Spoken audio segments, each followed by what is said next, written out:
a sense of community when you're free. Rolling through the mountains, rolling through the valley, rolling through paradise with me.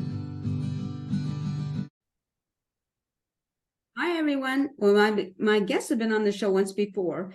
He's a driving instructor, and he used to be a taxi driver. And what happened the first time he was on, it ended up being the stories about when he was a taxi driver. So we really don't know a heck of a lot about the driving, his driving instructor, although I think you did get into some. Anyway, it's ladies and gentlemen, is Gord MaCaw. So welcome back, Gord. Yeah, how do you, yeah. So somebody mentioned, or I saw a post after your first interview was aired, and somebody said, we didn't get anything about the driving school. Oh, what do you want to hear? Well, did you have any stories about that? Like, interesting stories or? Well, No. so, as you can imagine, it's a little different than driving a taxi. Yeah. I'm just wondering, when somebody fails their test, do they blame you? Do they blame me? Yes. We do get that from time to time from, I'm speaking here more of the school, but, as this one driver examiner that I knew fairly well, she's now retired.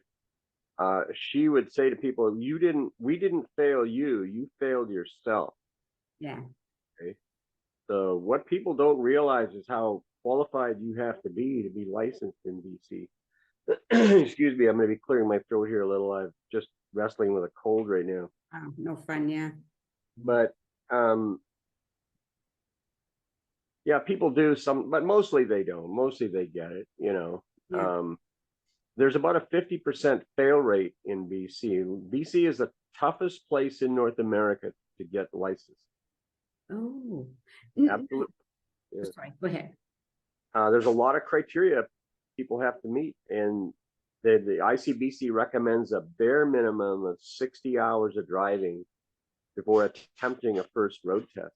Right. And that's one thing that we completely agree with ICBC on, right? Because there's a lot of stuff we don't agree, Yeah. But that's something that, the more driving the person gets, the better. Right. Fortunately, we get a lot of students in the summer months in particular that they've had their learners for months. They've hardly done any driving, and then they sign on, like at Excel Driving Academy, where I work. The most popular option is what's it called? Training Program Plus. Right. It's 10 hours of driving, which sounds like a lot to some, but put it in context. 5 years ago, my wife and I did a driving vacay up to Edmonton. We first headed for Drumheller, but 14-hour drive, and I did most of the driving. So that's just to add some context. But anyway, the 10-hour breakdown is 5 90-minute lessons and then 2.5 hours on the day of the test. Okay. So 2 hours driving beforehand. ICBC demands you be there 15 minutes prior to your test, so it allows time for the test and to get them back home or back to school or wherever. Right. Have you ever had anybody who obviously is not English speaking that really? Yeah, that really has a problem with the language? Yeah, a lot of ESL students, and that's an interesting thing you bring up, because many of those may possess what's called an LDL, learner's driver's license. It means that ICBC is recognizing if they've got 2 or more years experience in their home country, they don't have to go through the GLP. Do you understand? Do you know what the GLP is? No. Graduated Licensing Program. Oh, okay. That's where everyone starts out as a new driver. When you take your knowledge test and you pass it, and they've made that more difficult than it used to be. It's all multiple choice questions, but they made the questions a little more challenging, that you actually have to have read the book I mean, a lot of those things you could just suss it out, right? Right. And the smart person could kind of figure it, but if you don't know some of the specifics, you probably won't pass. So Yeah. anyway, once they've passed their knowledge test, then they can about up to 2 years, you know, with the learners, this class 7L is a 2-year duration. After 1 year, they can go for their first road test, right? Hmm. And like I say, many people just, they sort of, oh yeah, we'll get around to it. And then maybe a month or two or even less before they have a little bit of driving experience, and then they want to take a 10-hour package maybe, or they could do more, and they frequently do. Right. But they just figure they can kind of cram it all in there and go and pass a test. Well, they're sadly mistaken too often. It's not just about being able to keep the car between the ditches. It's really understanding how to drive. You're integrating yourself into a system of traffic. You have to be 100% aware all the time.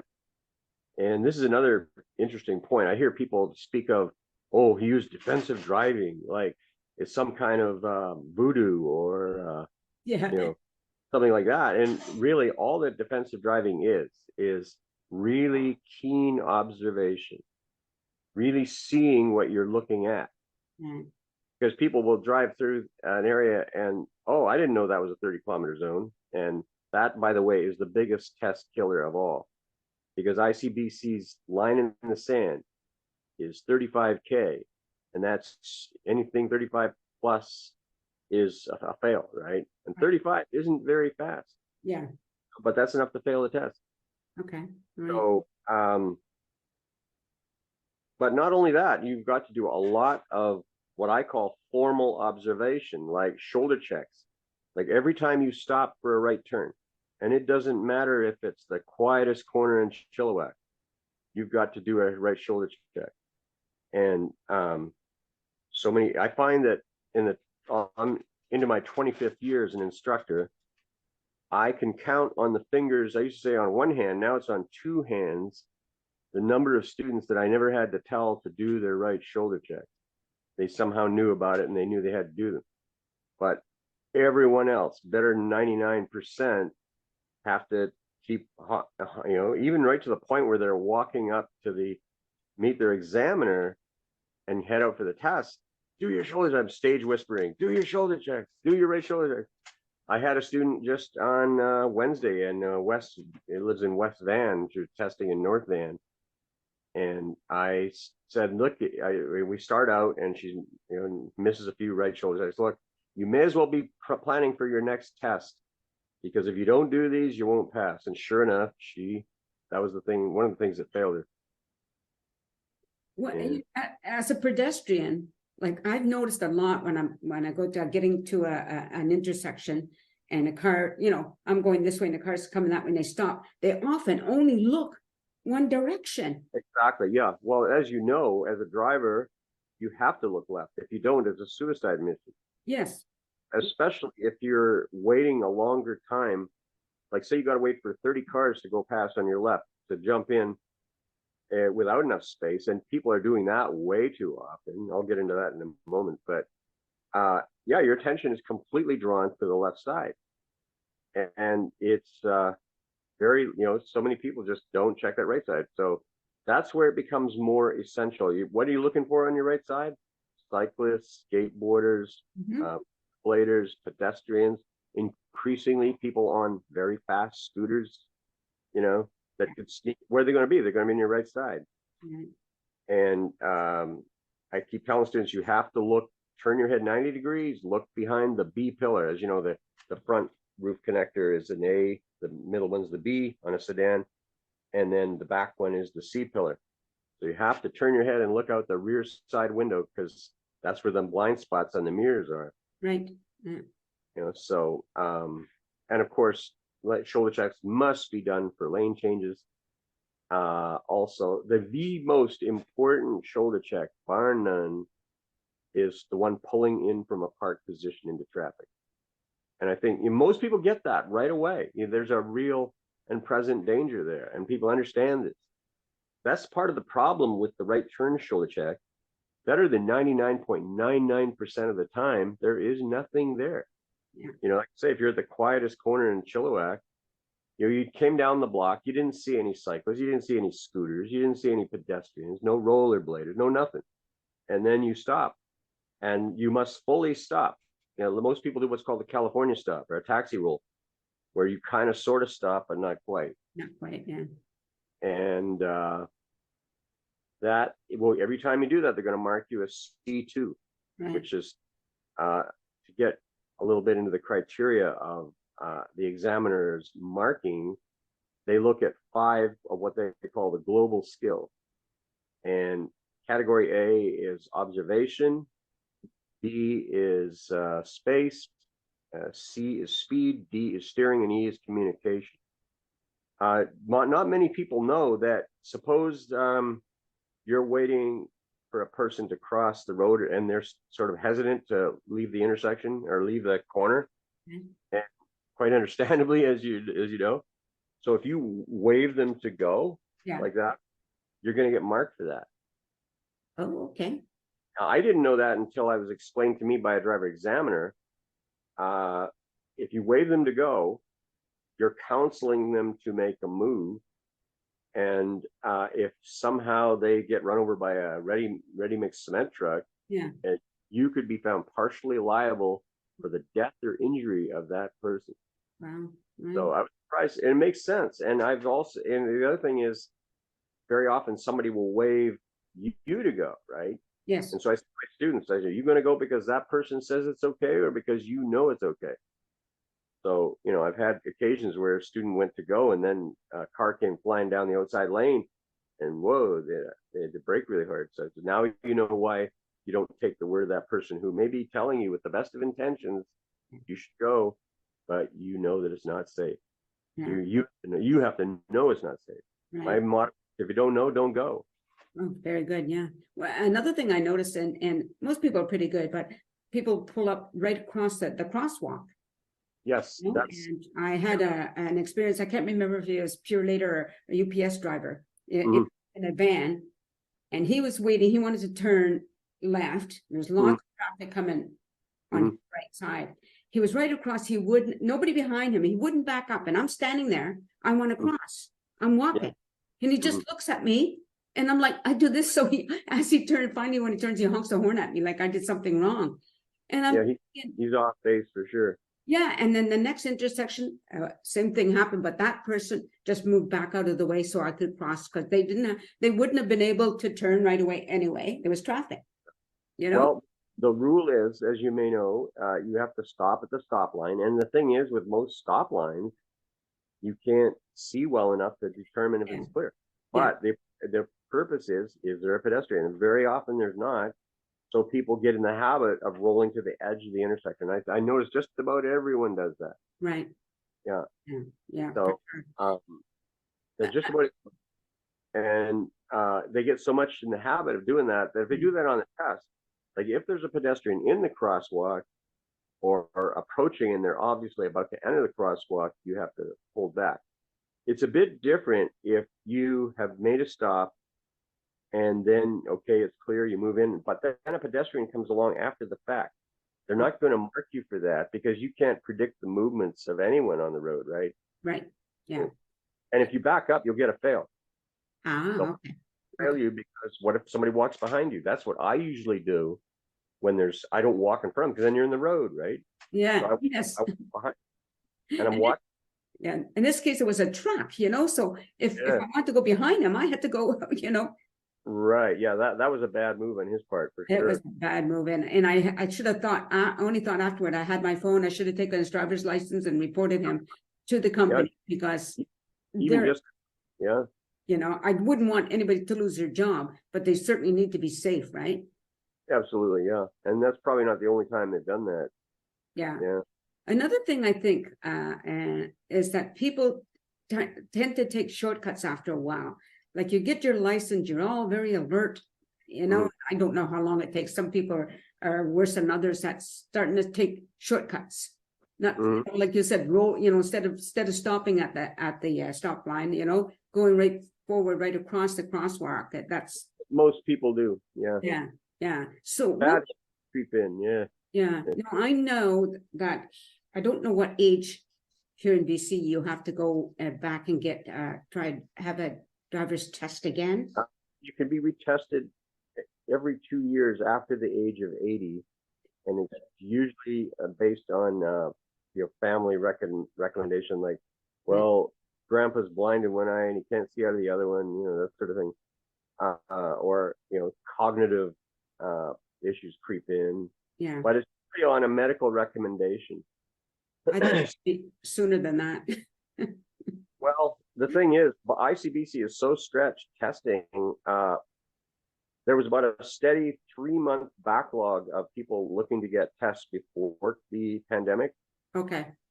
And in March, between March and July of 2020, business shut down. I was on CERB for those 4 months. I consider it like a sabbatical, but there was no road tests. They canceled 55,000 road tests, right? Oh my gosh, yeah. And that brought the waiting period up to about 6 months, when you went to seeking to get a road test. Right.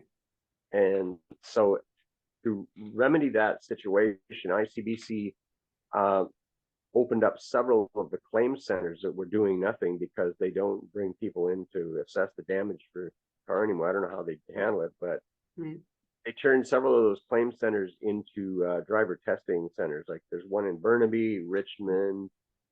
They closed the one in New West in Coquitlam. I think there might be one in Surrey, but various locations. There's one in Vancouver.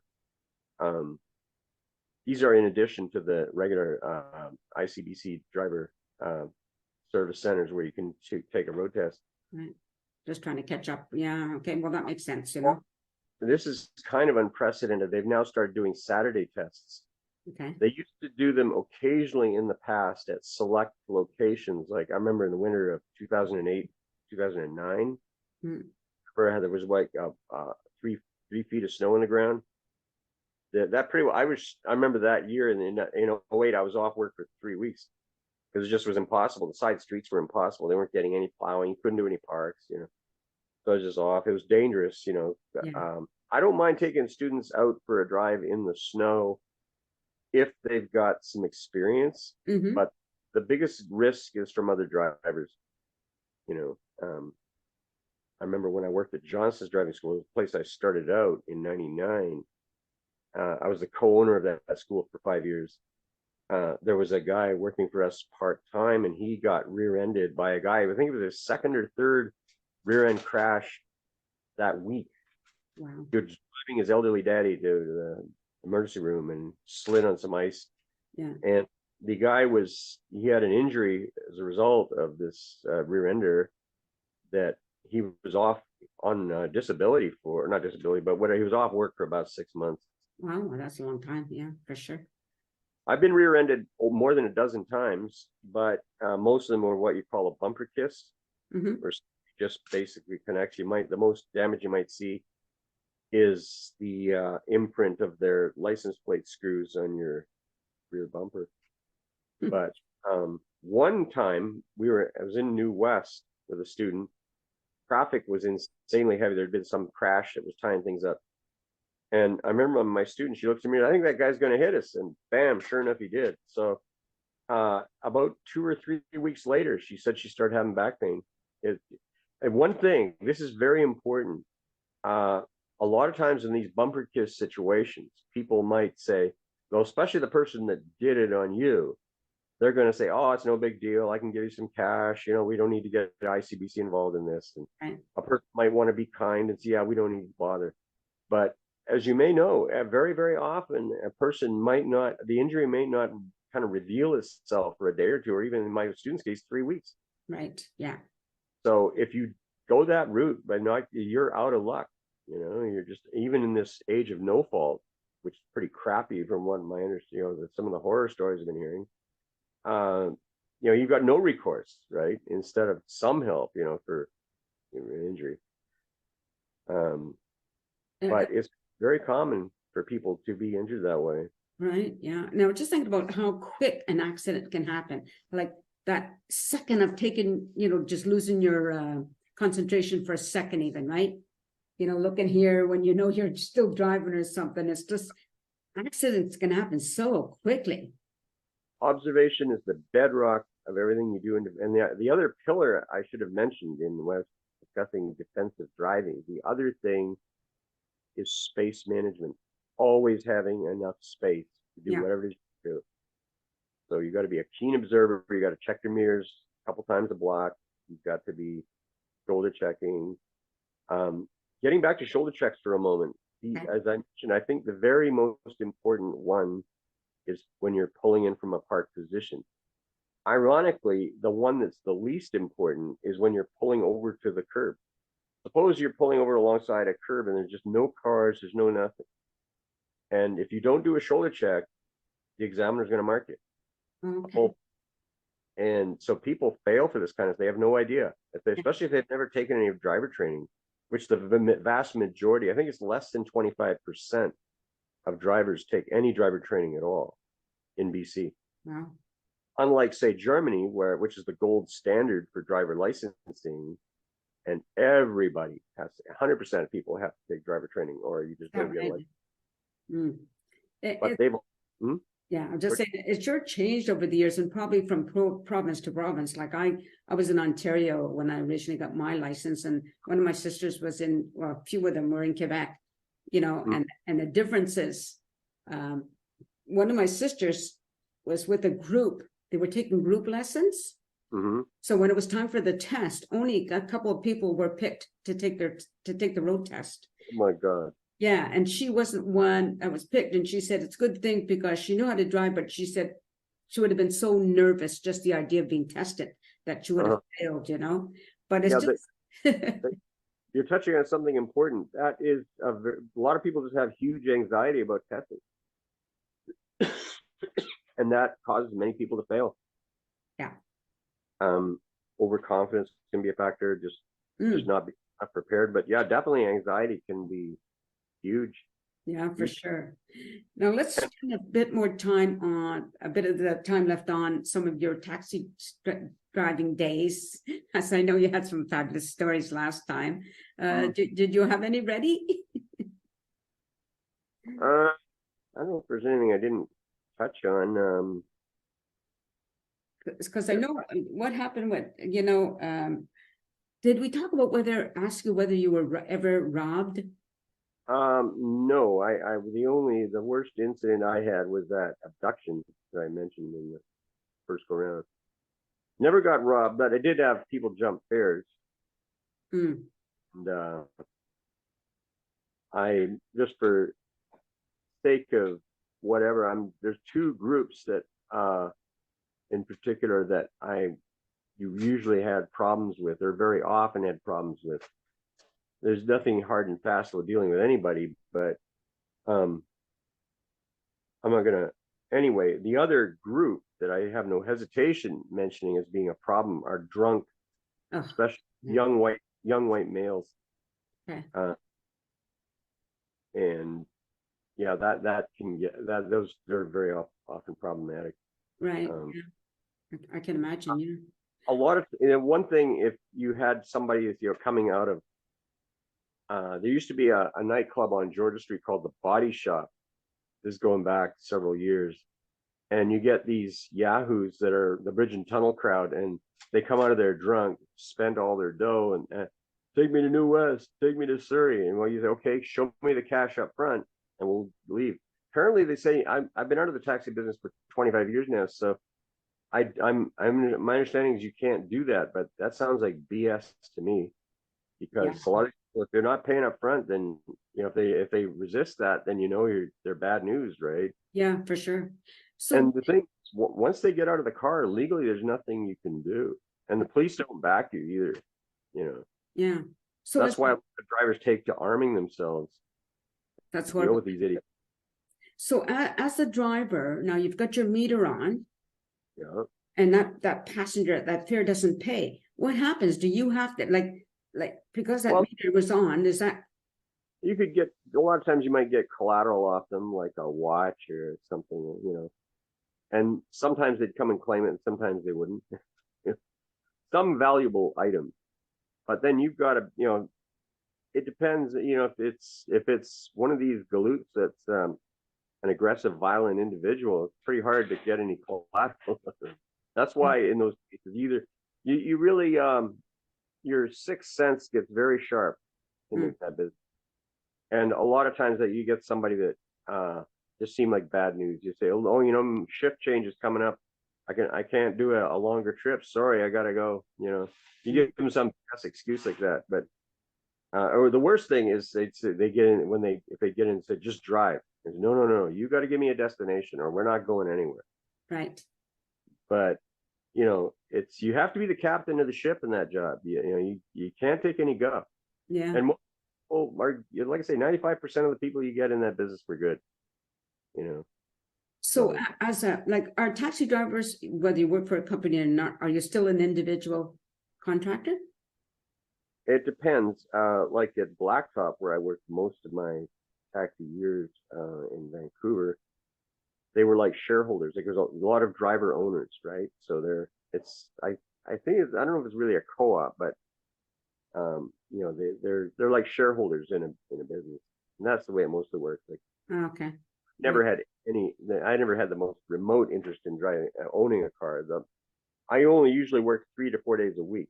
So the main thing was basically it was just a means to finance my photographic endeavors, right? I had studio space in Vancouver for close to 30 years. First in Gastown, 10 years in Gastown, on the edge of Gastown, Main and Alexander. And then when the Rutgers came to that building in '89, another photographer in the building, we got a space at the Standard building at Richards and Hastings, which is right across the street from Harbor Center. I was there for like 17 years, I think. Right. It's some different partners, but that was, taxi didn't take all the juice out of me. There's other jobs you wouldn't have much left at the end of the day. Yeah. To devote to other endeavors. That's the thing about taxi business is it's a lot of the drivers it's just a means of income to finance something else you're doing, and but if you're on the spare board, it gives you the flexibility to do other stuff. Right. Yeah. Are you still doing photography? I have been since for 49 years. I started as a journalism student in Calgary. Yeah, that's I've had stuff published here and there. I just sold some images from a shot on a weekend of this band at the Fox Cabaret. It's a very tough racket to make a living at. So I more or less abandoned my aspirations to be a freelance pro a long time ago. But now it's I get calls for what was it last year? I had an article, shot photos for an article in Monte Cristo magazine. Had something published earlier a few months ago in the Georgia Straight from a punk show in 1980, I think it was. It was 1980. Yeah. That's pretty cool. The best thing that I've gotten more exposure to my stuff from Facebook than anywhere else. Very good. I mean, that's the best thing to get. It puts more photos in front of eyeballs than anything else. Yeah, for sure. Yeah.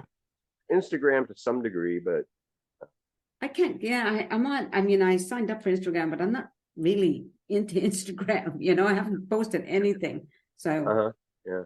And every once in a while, this thing comes up. Somebody's following me on Instagram. What are they following? I'm not putting anything up. Right. Yeah, I know what you mean. Yeah. I'm just getting I'm just getting the notice there from Zoom that we're going to run out of time soon. So we better end it here. Okay.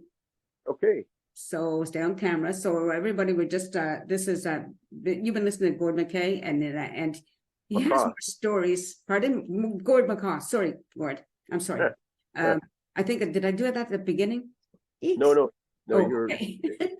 Okay, we'll blame it on Zoom. There you go. But anyway, so if you want to get a hold of him for any reason, find out about, his driving school or his photography, he's, like he says, he's on Facebook. So reach out. You never know what happens. Thanks, everybody, for watching the show. I hope you continue to do so. Take care and peace out, folks. A sense of community, Chilliwack's a place to be. A sense of community when you're free. Rolling through the mountains, rolling through the valley, rolling through paradise with me. It's multicultural, you're sure to see it all. Chilliwack's the place to be, you'll see. Come party in the park, go dancing after dark. Chilliwack's the place to be, you'll see.